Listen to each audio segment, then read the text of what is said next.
आइए भक्तों, आज सुनते हैं रक्षाबंधन व्रत कथा।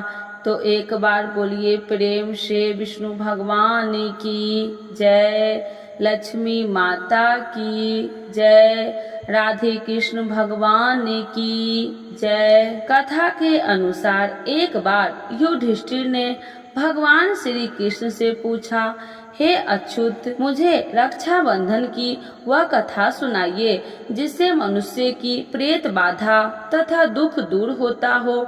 भगवान कृष्ण ने कहा, हे पांडव श्रेष्ठ, एक बार दैत्य तथा असुरों में युद्ध छिड़ गया और यह युद्ध लगातार 12 वर्षों तक चलता रहा।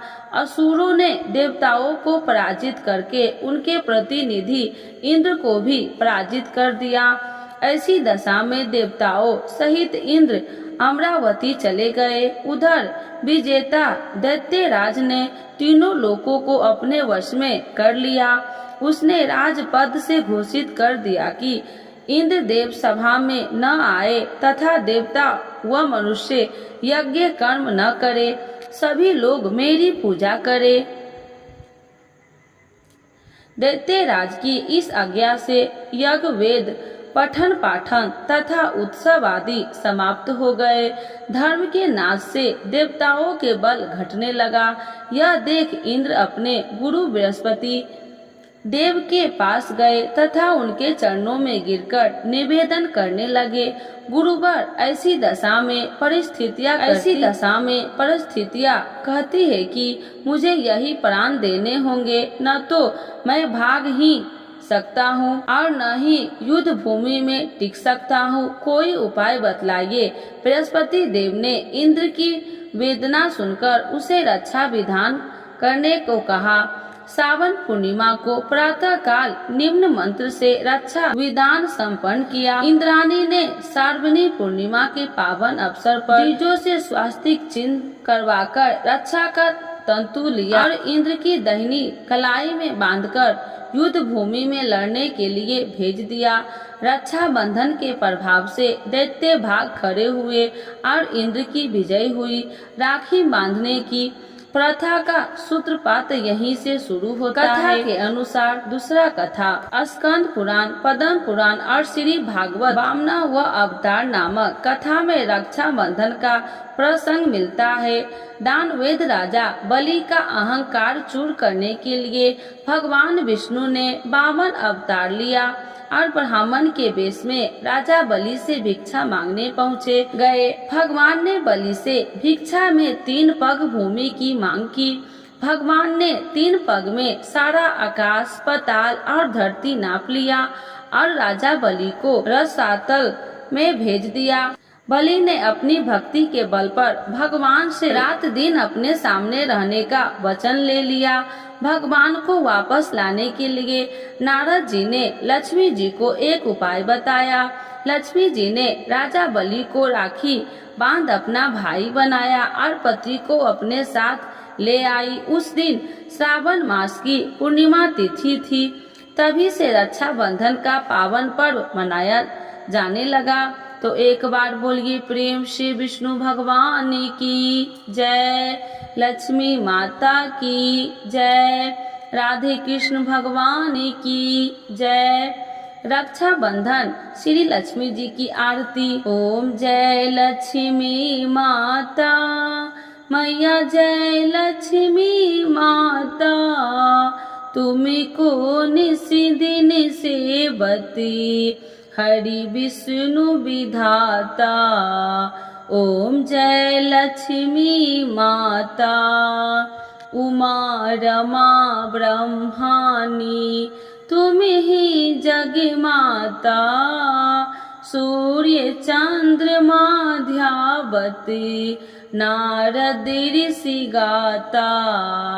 ओम जय लक्ष्मी माता, दुर्गा रूप निरंजनी, सुखी संपत्ति दाता, जो कोई तुमको ध्यावती, रिद्धि सिद्धि धन पाता। ओम जय लक्ष्मी माता, तुम पाताल निवासिनी, तुम ही शुभदाता, कर्म प्रभाव प्रकाशिनी, भवनिधि की त्राता। ओम जय लक्ष्मी माता, जिस घर में तुम रहती सब सद्गुण आता, सब संभव हो जाता, मन नहीं घबराता। ओम जय लक्ष्मी माता, तुम बिन यज्ञ न होते, वस्त्र न कोई पाता, खाने पान का वैभव सब तुम से आता। ओम जय लक्ष्मी माता, शुभ गुण मंदिर सुंदर, क्षीरो दधि जाता, रत्न चतुर्दशी तुम बिन कोई नहीं पाता। ओम जय लक्ष्मी माता, महालक्ष्मी की आरती जो कोई जन गाता, उरी आनंद समाता, पार पाप उतर जाता। ओम जय लक्ष्मी माता, मैया जय लक्ष्मी माता। तो एक बार बोलिए प्रेम से लक्ष्मी नारायण भगवान की जय, राधे कृष्ण भगवान की जय, सर्व देवी देवताओं की जय। आज सुनते हैं सावन मास पूर्णिमा व्रत कथा। तो एक बार बोलिए प्रेम से विष्णु भगवान की जय, लक्ष्मी माता की जय। एकादशी की भांति ही पूरे वर्ष में 12 पूर्णिमा व्रत आते हैं। एक माह में एक बार पूर्णिमा और एक बार अमावस्या आती है। यह दोनों तिथि 15 दिनों के अंतराल के बीच आती है। पूर्णिमा व्रत का हिंदू धर्म में बेहद ही खास महत्व होता है। यदि आप कोई शुभ कार्य करने की सोच रहे हैं तो बिना किसी मुहूर्त के पूर्णिमा तिथि के दिन उस कार्य को कर सकते हैं। पूर्णिमा के दिन आसमान में पूरा चांद दिखाई देता है। तो आइए जानते हैं पूर्णिमा व्रत की कथा। द्वापर युग में यशोदा माँ ने श्री कृष्ण से कहा, हे कृष्ण, तुम सारे संसार के उत्पकर्ता, पालनहारी और संहार करता हो। आज मुझे कोई ऐसा व्रत बताओ जिसको करने से मृत्यु लोक में भी स्त्रियों को विधवा होने का भय न रहे तथा यह व्रत सभी मनुष्यों की मनोकामना पूर्ण करने वाला हो। श्री कृष्ण कहने लगे, हे माता, तुमने अति सुंदर प्रश्न किया है। मैं तुम्हें ऐसे एक व्रत के बारे में विस्तार से बताता हूँ। सौभाग्य की प्राप्ति के लिए स्त्रियों को 32 पूर्णिमा व्रत करना चाहिए। इस व्रत को करने से स्त्री को सौभाग्य की प्राप्ति होती है। यह व्रत अत्यंत सौभाग्य देने वाला और भगवान शिव के प्रति भक्ति को बढ़ाने वाला है। यशोदा जी कहने लगे कि हे कृष्ण, प्रथम इस व्रत को मृत्यु लोक में किसने किया था, इसके विषय में विस्तार से मुझसे बताओ। श्री कृष्ण कहने लगे कि इस भूमंडल पर अनेक प्रकार के रत्नों से परिपूर्ण कार्तिका नाम की एक नगरी थी। वहाँ चंद्रहास नामक राजा राज्य करता था। उसी नगर में धनेश्वर नाम का एक ब्राह्मण था और उसकी स्त्री अति सुशीला रूपवती थी। दोनों ही उस नगर में बड़े प्रेम से रहते थे। घर में धन्य धान्य आदि की कोई कमी नहीं थी, परंतु उनको बहुत बड़ा दुख था कि उनकी कोई संतान नहीं है। एक समय एक बड़ा योगी उस नगर में आया। वह योगी उस ब्राह्मण के घर को छोड़कर अन्य सभी घरों से भिक्षा लेकर भोजन किया करता था। रूपवती से कभी भिक्षा नहीं लेता था। एक दिन वह योगी रूपवती से भिक्षा न लेकर किसी अन्य घरों से भिक्षा लेकर गंगा किनारे जाकर भिक्षण को प्रेम पूर्वक ग्रहण करने लगा कि धनेश्वर ने योगी का यह सब कार्य देख लिया। अपनी भिक्षा के अनादर से दुखी होकर धनेश्वर योगी से बोला, हे महात्मा, आप सब घरों से भिक्षा लेते हैं, परंतु आप मेरे घर की भिक्षा कभी नहीं लेते, इसका क्या कारण है?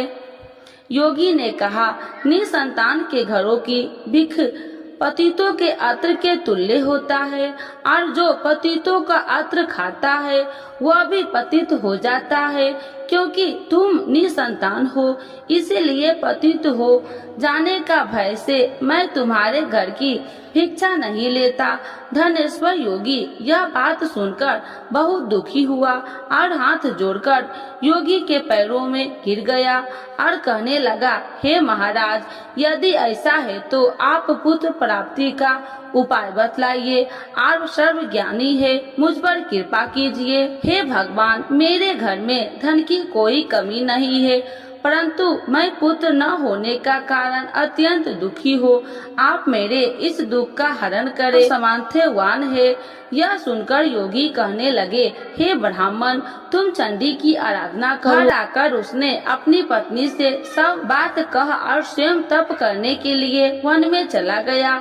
वन में जाकर उसने चंडी की उपासना की और उपवास किए। चंडी ने 16वें दिन उसको स्वप्न में दर्शन दिया और कहा, हे धनेश्वर, जा, तेरे घर पुत्र होगा, परंतु वह 16 वर्ष की आयु में ही मृत्यु को प्राप्त हो जाएगा। यदि तुम दोनों पति पत्नी 32 पूर्णमासियों का व्रत विधि पूर्वक करेगो तो यह दीर्घायु हो जाएगा। जितनी तुम्हारी सामर्थ्य हो, आटे के दिए बनाकर शिव जी भगवान का पूजन करना, परंतु पूर्णमासी के व्रत 32 होने चाहिए। प्रातः काल होने पर इस स्थान के समीप तुम्हें आम का वृक्ष दिखाई देगा। उस पर चढ़कर तुम एक फल तोड़कर शीघ्र ही अपने घर चले जाना और अपनी पत्नी से सब बात कहना। ऋतु स्नान के पश्चात वह स्वच्छ होकर श्री शंकर भगवान का ध्यान करके उस फल को खा लेगी। शंकर भगवान की कृपा से उसको गर्भ हो जाएगा। जब वह ब्राह्मण प्रातः काल उठा तो उसने एक स्थान के पास ही आम का वृक्ष देखा, जिस पर एक अत्यंत सुंदर आम का फल लगा हुआ था। उस ब्राह्मण ने उस आम के वृक्ष पर चढ़कर फल को तोड़ने की प्रयत्न किया, परंतु वृक्ष पर कई बार प्रयत्न करने पर भी वह चढ़ नहीं पाया। तब उस ब्राह्मण को बहुत चिंता हुई। तब विघ्न विनाशक श्री गणेश भगवान की वंदना करने लगा। हे दया निधान, अपने भक्तों के विघ्नों का नाश करने के, उनके मंगल कार्यों को करने वाले, दुष्टों का नाश करने वाले, रिद्धि सिद्धि प्रदान करने वाले, आप मुझ पर कृपा करके इतना बल दे कि मैं अपने मनोरथ को पूरा कर सकूं। इस प्रकार श्री गणेश जी की प्रार्थना करने पर उनकी कृपा से धनेश्वर वृक्ष पर चढ़ गया और उसने सुंदर आम के फलों को तोड़ लिया। और धनेश्वर ने सोचा, जो वरदान से फल मिला है वह यही है और कोई फल तो दिखाई नहीं दे रहा। उस धनेश्वर ब्राह्मण ने जल्दी से घर जाकर अपनी पत्नी को वह फल दे दिया और उसकी पत्नी ने अपने पति के कहे अनुसार उस फल को खा लिया और वह गर्भवती हो गई। देवी जी की असीम कृपा से उससे एक अत्यंत सुंदर पुत्र पैदा हुआ, जिसका नाम उन्होंने देवी दास रखा। माता पिता के हर्ष और शोक के साथ वह बालक शुक्ल पक्ष की चंद्रमा के भांति वह बालक अपने पिता के घर में बड़ा होने लगा। भवानी की कृपा से वह बालक बहुत ही सुंदर, सुशील, विद्या पढ़ने में बहुत ही निपुण हो गया। दुर्गा जी की आज्ञा अनुसार उसकी माता 32 पूर्णमासी का व्रत रखना आरंभ कर दिया, जिससे उसका पुत्र बड़ी आयु वाला हो जाए। 16 वर्ष लगते ही देवी दास के माता पिता को बड़ी चिंता हो गई कि कहीं उनके पुत्र की इस वर्ष मृत्यु न हो जाए। इसीलिए उन्होंने अपने मन में विचार किया कि यदि यह दुर्घटना उनके सामने हो गई तो वह कैसे सहन करेंगे। इसीलिए उन्होंने देवी दास के मामा को बुलाया और कहा, हमारी एक बहुत बड़ी इच्छा है कि देवीदास 1 वर्ष तक काशी में जाकर विद्या अध्ययन करे और उसको अकेला भी कभी नहीं छोड़ना चाहिए। इसीलिए साथ में तुम चले जाओ और 1 वर्ष के पश्चात इसको वापस ले आना। सब प्रबंध करके उसके माता पिता ने काशी जाने के लिए देवीदास को एक घोड़े पर बैठाकर उसके मामा के साथ भेज दिया, परंतु यह बात उसके मामा या किसी और से नहीं बताई। धनेश्वर तथा उसकी पत्नी ने अपने पुत्र की मंगल कामना दीर्घायु के लिए भगवती दुर्गा की आराधना और पूर्णमासियों का व्रत करना आरंभ कर दिया। इस प्रकार बराबर 32 पूर्णमासी के व्रत को उन्होंने पूरा किया। कुछ समय पश्चात एक दिन वह मामा और भांजा मार्ग में रात में बिताने के लिए किसी गांव में ठहरे हुए थे। उस दिन उस गांव में ब्राह्मण की अत्यंत सुंदर, सुशीला और गुणवती कन्या का विवाह होने वाला था। जिस धर्मशाला के अंदर वर और उसकी बारात ठहरी थी, उसी धर्मशाला में देवीदास और उसके मामा भी ठहरे हुए थे।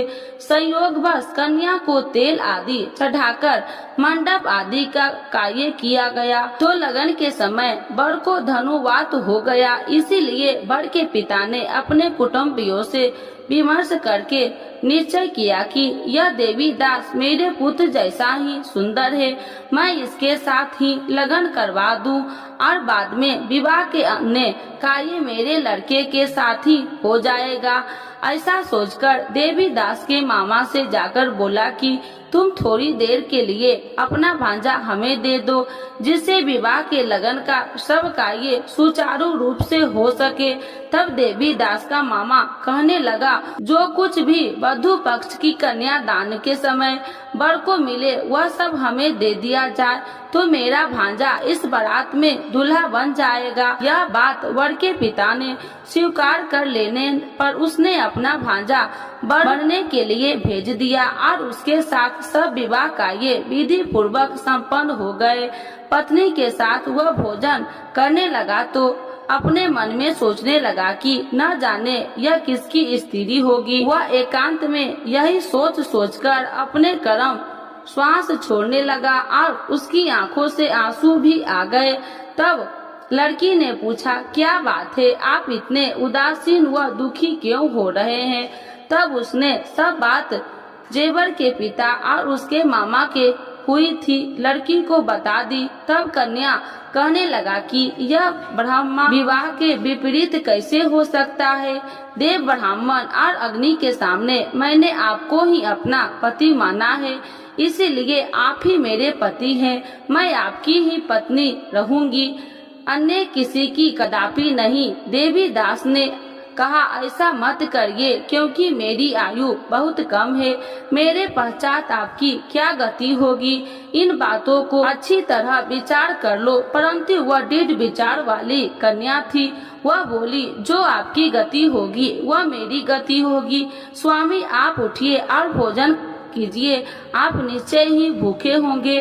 तब देवीदास और उसकी पत्नी ने भोजन किया तथा शेष रात्रि वह सोते रहे। प्रातः काल देवीदास ने अपनी पत्नी को 3 नागों से जड़ी हुई एक अंगूठी दे दी, एक रुमाल दिया और बोला, हे प्रिय, इसे लो और संकेत समझकर स्थिर चित हो जाओ। मेरा मरण और जीवन जानने के लिए एक पुष्ट वाटिका बना लो, उसमें सुगंधित वाली एक नववालिका लगाओ, उसको प्रतिदिन जल से सिंचा करो और आनंद के साथ खेलो कूदो और उत्सव मनाओ। जिस समय और जिस दिन मेरा मृत्यु होगा यह फूल सूख जाएगा और जब वह फिर से हरे हो जाएंगे तो समझ लेना मैं जीवित हूँ। यह बात निश्चय करके समझ लेना, उसने कोई भी संशय नहीं है। इतना कहकर देवीदास वहाँ से चला गया। प्रातः काल होते ही वहाँ पर गाजे बाजे बजने लगा और जिस समय विवाह कार्य समाप्त करने के लिए वर तथा सब बाराती मंडप में आए तो कन्या ने वर को भली प्रकार से देखकर अपने पिता से कहा, यह मेरा पति नहीं है, मेरा पति वही है जिसके साथ रात्रि में मेरा पानी ग्रहण हुआ था, इसके साथ मेरा विवाह नहीं हुआ। यदि वह वही पुरुष है तो बताइए कि मैंने इसको क्या दी। वधू पक्ष और कन्या पक्ष कन्यादान के समय जो आभूषण आदि दिए गए थे वो दिखाइए, तथा रात में क्या गुप्त बातें मैंने इनसे कही वह सब सुनाइए। पिता ने उसके कहे अनुसार वर को बुलाया। कन्या की यह सब बातें सुनकर वह कहने लगे, मैं कुछ भी नहीं जानता। इसके पश्चात लज्जित होकर वह अपना सा मुंह बनाकर चला गया और सारी बात भी अपमानित होकर वहां से लौट गई। भगवान श्री कृष्ण बोले, हे माता, इस प्रकार देवीदास काशी विद्या अध्ययन के लिए चला गया। जब वह कुछ समय बीत गया तो काल से प्रेरित होकर एक सर्प रात्रि के समय उसको डसने के लिए वहां पर आया। उस विस्तार के प्रभाव से उसके शयन का स्थान चारों ओर से विष की ज्वाला से विषैले हो गया, परंतु व्रत के प्रभाव से उसको काट नहीं पाया, क्योंकि पहले ही उसकी माता ने 32 पूर्णमासी का व्रत रखा था। इसके बाद मध्याह्न के समय स्वयं काल वहां आया और उसके शरीर से प्राण को निकालने का प्रयत्न करने लगा, जिससे वह मूर्छित होकर पृथ्वी पर गिर गया। उसी समय माता पार्वती के साथ भगवान शंकर वहां आ गए। उसको मूर्छित दशा में देखकर माता पार्वती जी ने शंकर जी से प्रार्थना की, हे महाराज, इस बालक की माता ने पहले ही 32 पूर्णिमा का व्रत पूरा किया था, जिसके प्रभाव से आप इसको प्राण दान दे। भवानी के कहने पर भक्त वत्सल भगवान शिव जी ने उसको प्राण दान दे दिया। इस व्रत के प्रभाव से काल को भी पीछे हटना पड़ा और देवी दास स्वयं होकर बैठ गया। उधर उसकी पत्नी उसके काल की परीक्षा किया करती थी। जब उसने देखा वो पुष्प वाटिका में पुष्प कुछ भी नहीं है तो उसको अत्यंत आश्चर्य हुआ, लेकिन जब वह जैसे ही हरी भरी हो गई तो वह जान गई कि सब उसका पति ठीक ठाक है, वह जीवित हो गया है। यह देखकर वह बहुत प्रसन्न हो उठी। अपने पिता से कहने लगे कि पिताजी, मेरा पति जीवित है, आप उनको ढूंढिए। जब 16 वर्ष व्यतीत हो गया तो देवी दास भी अपने मामा के साथ काशी से चल दिया। इधर उसके ससुराल उसको ढूंढने के लिए अपने घर से जाने वाले ही थे कि वहां दोनों मामा और भांजा वहां पर आ गए। उनका आया हुआ देखकर उनके ससुर को बहुत प्रसन्नता हुई। उन्हें अपने घर ले गए। उस समय नगर के निवासी भी वहां इकट्ठे हो गए। निश्चय किया कि अभ्यास ही इसी बालक के साथ कन्या का विवाह हुआ था। उस बालक को कन्या ने जब देखा तो पहचान लिया कि यह तो वही है जो संकेत करके गया था। तब उपरांत सब कहने लगे कि भला हुआ यह आ गया है, और सब नगरवासी ने आनंद मनाया। कुछ दिन बाद देवी दास ने अपनी पत्नी और मामा के अपने ससुराल के घर से बहुत सारे उपहार लेकर अपने माता पिता की घर की तरफ प्रस्थान किया। जब वह अपने गांव के निकट पहुंच गए तो कई लोगों से उसे देखकर उसके माता पिता को पहले ही खबर दे दी कि तुम्हारा पुत्र देवी दास अपनी पत्नी और मामा के सहित आ रहे हैं।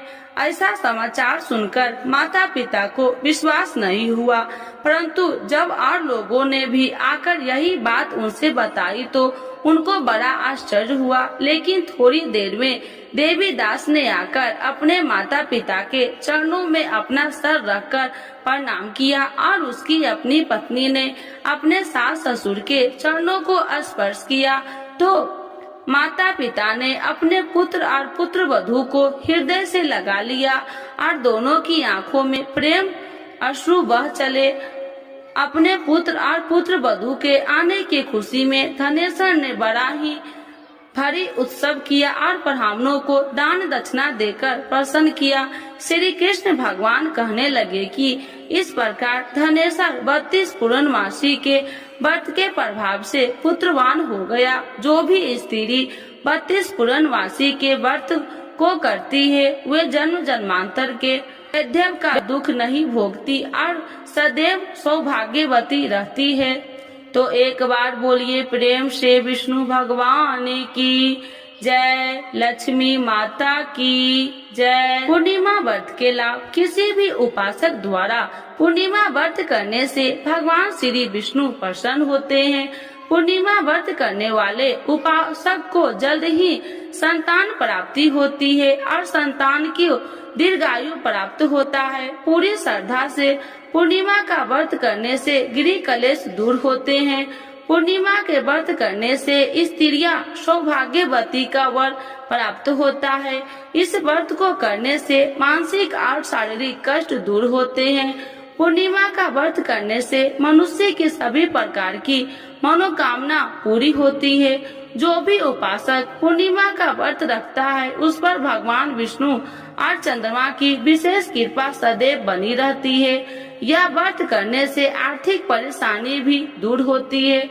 पूर्णिमा व्रत की पूजा विधि। पूर्णिमा के दिन सुबह नहाकर स्वच्छ कपड़े पहने, जिसके बाद घर के मंदिर को अच्छे तरह से साफ कर गंगा जल छिड़काव करे।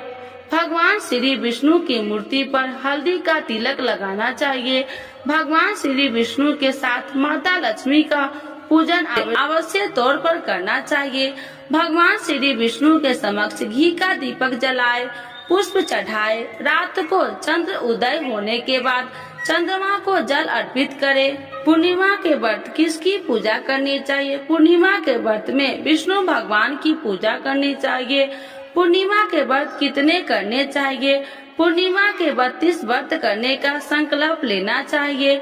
पूर्णिमा के दिन क्या नहीं खाना चाहिए? पूर्णिमा के दिन प्याज लहसुन नहीं खाना चाहिए। तो एक बार बोलिए प्रेम से कृष्ण भगवान की जय, विष्णु भगवान की जय, लक्ष्मी माता की जय।